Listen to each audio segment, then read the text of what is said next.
Alright, how we doing, ladies and gentlemen? My name is Wolf, and welcome back to Fellowship, my game of the decade. It is absolutely incredible so far, and I am continuing on with my quick start guide series. For those of you just getting into this game, picking it up on the open beta or on the early access launch, I want to try and cover every single hero and give you a basic rundown of their kit and how they play, so you can go into your standard dungeons and start doing the most optimal DPS you can. Because some of these bosses are kind of difficult, especially if you don't have gear and if you don't know what you're doing. So I wanted to kind of explain it as well as I can to give you a basic foothold with the characters you're going to be wielding in Fellowship so you can get the best start possible. So today we're going to be covering Ardeos, whichever way you can say it, I don't know. He's a fire mage who basically plays like Affliction Warlock. And he's a lot of fun. I haven't had a chance to particularly play him until this beta. He wasn't available for me the last time in the Next Fest demo. But I did get to play a warrior instead that time, and he was really fun. It's unfortunate I can't play him this time, but I'll cover him in early access when he comes out then. So, how does our man work? Like I said, he plays effectively like Affliction Warlock, so he has a damage over time effect, which is Searing Blaze. Think of this like Corruption. I was going to say Curse of Agony, but more Corruption, really. And so this makes it so that the target will burn for 24 seconds. That's actually the exact same timer as Curse of Agony, unironically. Every 2 seconds, and then it will generate cinders over its full duration, which is a passive mechanic that you'll see underneath his character model here. So the goal is to keep this up at all times, and you'll slowly be ticking away. Now, of course, it's a damage over time effect, so the more haste you get, the better this is going to go. This is a damage over time character, so you're going to want to focus on haste to have them trigger as much as humanly possible. So, from there, he has a standard Incinerate, basically. So this will throw a Incinerate type animation, as you can see there. And we'll do raw flat damage. Generates 40 cinders. Every 100 cinders you generate, you gain 1 burning ember, which is shown in the UI right here, which is used to cast Detonate. And so what Detonate will do is instantly deal 3 seconds of the average ticking damage of every single damage over time effect you have up, all at the same time to that target. So, to make it a little simpler with Showcase, put up Corruption, Detonate Corruption. Right? Simple enough. Now, thing is, the more dots you have, the more detonations go off. So, what other dots does he have? Well, just starting out, you have access to Engulfing Flames, which will do a 9-second damage over time, which has a bit of a cast time. Think this is kind of like Unstable Affliction sort of ordeal. So, generally what you want to do is lead with this on the main target, and then instantly apply your Searing Blaze to clip the GCD as best you can to optimize it. Of course, when you have more haste, it doesn't really matter as much. But then you'll have that damage over time effect going off and ticking slowly, and then you'd want to use your Detonate there. But he has another damage over time effect. So he has Fireball, which will throw in a massive fireball that deals a bunch of damage to nearby enemies. And then with this, it will also add another damage over time effect. So you see right there, there's another one that will have a relatively decent timer on it. And then it also has 2 charges and a relatively long cooldown. So the goal is to put all of these up all at the same time, and then build up and snap and detonate all of your dots all at the same time. Absolutely beautiful. Genuinely fun as hell. One of the more fun renditions of Warlock I have played in my time so far. So, looking at his other abilities, what else does he have? He has Blink, which it's not really Blink if it doesn't have a chance to put you underneath the map. So, I'll bet you that can happen. It will probably be absolutely hilarious when someone gets a clip of that. Otherwise, he has Apocalypse and Fire Frogs. He conjures 5 frogs to leap at your enemies, and they will burn for an additional 100% of the damage dealt. Which, is that another dot?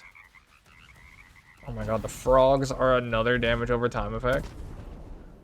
That's actually crazy work. I'm not gonna lie. So then you're supposed to put that one up, and then you detonate. Oh! Oh, I didn't realize the frogs were a damage over time effect. That's kind of spooky. Oh my god, I just learned something myself. Okay, I'm gonna do so much damage with this guy now. Holy fuck. Alright, sure. So yeah, your goal on single target is to lead with your engulfing flames into a clipped searing blaze, and then you want to use the fireball into fire frogs, and then just spam your infernal wave and detonate it as much as humanly possible. Now, I covered Apocalypse before. This does crazy damage. So you could argue that you want to pull with Apocalypse as well. So this is your big AoE applicator, because most Warlock players are going, oh my god, in multi-dots I have to spin plates and tab target, and it won't let me fucking tab target for whatever reason. Oh, it's because he's at the front? I don't know. Weird. But you're like, oh, I have to tab target and do all this application. No, no, my friend, you don't. You have Apocalypse, which will apply your damage over time effect to every single target in the cast animation, do a really cool animation, and then over top of this, you can then fling your AoE, and you can detonate it all. Like so. My man has a lot of tools for some crazy, crazy damage. And of course, he's a damage over time character, so his skill cap is surprisingly low. Well, skill ceiling, I suppose I should say. Skill cap of, like, damage over time characters are exceptionally high, but skill ceiling is relatively low, because you just make sure all of your dots are up on the target, and then you can just kind of literally walk away, and you'll still do reasonable DPS as your dots are ticking away. All of the frogs will do their thing, and then we chain detonate. So, I don't have access to his ulti just yet, unfortunately. I haven't done enough dungeons on him. But maybe I'll do that in the Ultimate Beginner's Guide, after I go and absolutely pump the ever-loving fuck out of some dungeons with this guy. So, what's your AoE rotation look like? Open with the Apocalypse. Wait for the tank to get a massive group going, and it's a 60-second cooldown, so use it on the right pack and make sure they don't miss. So we land our Apocalypse, we then queue up the Apocalypse with the fireball immediately afterwards, pop our engulfing flames on our target, on the primary kill target, get as many of the stacks as we can, send the frogs, and just blow them up. Exceptionally simple, crazy good damage for how easy he is, and a genuinely very, very good time. You can do the same thing on single target. You can lead the boss with Apocalypse if you want to, and then go into your engulfing flames as well. Put up your damage over time effects here. Infernal Wave, you can clip it with the instant cast as well. Do it again. And then I could have detonated there, but I fucked up. I didn't get enough to detonate the engulfing flames. You want to try and pop your detonate when you have as many things on them as possible. So in this case, it's not the greatest, although using that second charge was kind of not the play. Yeah, okay, hang on, let me retry that. Let's try this again, shall we? 5 seconds. I got a bunch of charges though, so this should be good. They do carry over between packs too. That's one of the things I really like about this game, is like your combo points, your anima orbs, and your fire things, your fire charges, whatever the fuck they are, cinders. They all carry over between packs. So you can just like stack it all and then hit crazy numbers on single target. So in our case, we're gonna pop Apocalypse to start the boss fight while the tank runs in. We pop this, we pop our frogs. We then precast, and we detonate, and we detonate, and we detonate. And we do crazy burst. We make sure we get all of our dots in the window, burst them all, and that is Ardeos. Ardeos, I don't know. Somebody correct me in the comment section. But yeah, that is the Fire Mage. That is effectively Affliction Warlock. Do let me know if you find any fun stuff with this character. Like I said, we only have so many days with the beta, so I can only take a few of them to like a point I'm comfortable with, making like a real guide on, where I showcase tips and builds and all that sort of stuff. So we'll see how far I can get with as many characters as possible.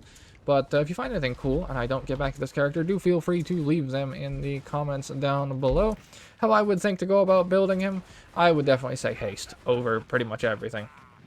Our man down here has popped his ultimate and is going absolutely crazy, so I assume that thing just absolutely fucks too. So, the reason I say haste is this will make your damage over times tick that much quicker. It'll also up your casting speed, so Apocalypse will come out faster. Your engulfing flames will come out faster. He looks like he even has a flamethrower. That's crazy cool. Love that. And then your Infernal Waves will also come out of that a little bit faster.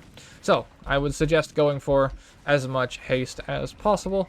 And I mean, Crit Strike's always good, with the fact that the dots are doing consistent DPS pretty much all the time. But haste is always the solid bet for Affliction Warlock type characters. But yeah, that is going to be my quick start guide for Ardeos. I'm probably saying it wrong, even still. But, yeah, hopefully you guys can get into some dungeons and start doing crazy damage. This guy can top the meter relatively easily. And, yeah, hopefully you can start carrying. Take care.